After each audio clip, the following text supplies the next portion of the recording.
I've never liked old toys, but my parents decided to give me one, a stuffed bear. It was old. Its fur had faded, and its seams were slightly unraveling. But what scared me the most were its eyes. They seemed too alive. I didn't want that bear, but my parents insisted. They told me it was just an old toy. I shouldn't be afraid. I took the bear to my room and placed it on the shelf next to my bed. I named him Teddy, and the first night he was there, nothing happened. I fell asleep, and Teddy just lay on the bed asleep with me. But the second night, I heard a whisper, at first quiet, barely audible. "Michael?" I froze. Did it just call me by name? Who could know my name was Michael? I looked around. The room was empty. There was no one there except the bear on the bed. My heart raced. I tried to sleep, but the whisper repeated, louder, closer. "Michael!" Now I was sure it was the bear. It knew my name. Why? How? The following nights were worse. The whisper grew louder. It not only called my name, but also said things no one else could know. Phrases I only said at home. At first, I thought it was my imagination, a game of the mind. But then, Teddy began to move. Slight head turns as if he was watching me. Sometimes he moved closer to the edge of the bed, his eyes seeming to glow faintly in the dark. One night I woke up and saw the bear sitting right on my chest. Its eyes glowed faintly. "Michael," he whispered. "Michael, you are not alone.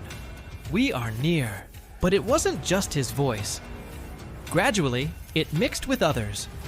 Strange, cold voices, soft whispers in the dark. They repeated my name, calling me in twisted tones that sent chills down my spine. I tried to throw Teddy away. At first, I put him in the toy bin. But the next day, he was back on the shelf with the same smile, the same fur, even though I remembered it being dirty and torn. I threw him away again, and again, and again. But each time he came back, the whispers grew more aggressive. They called me at school.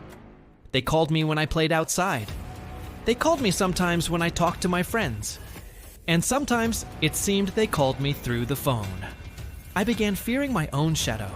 Every sound seemed like the bear's voice. Every time I turned around, it seemed like Teddy was watching me with a knowing smile. Then Halloween night came, and everything went out of control. I woke up to find my room completely changed. The walls were covered in tiny paw prints. Toys from my shelves formed a circle around me, and Teddy stood in the center. His eyes glowed brightly. The voices repeated my name like a chorus. "Michael! Michael! Michael!" I tried to scream, but no sound came from my throat. The bear raised his paw. From his mouth came a creaky, almost human whisper. "Michael, you are ours. Forever." Since that moment, I never left Teddy alone. I know he remembers everything. Every word I've said, every movement I've made. And sometimes when I wake up at night, I hear his whispers, my name, my fear, and other voices I've never heard in real life. I don't know where he came from. I don't know what he wants. But I know one thing. The toy that remembered my name is always near. And it will never let go.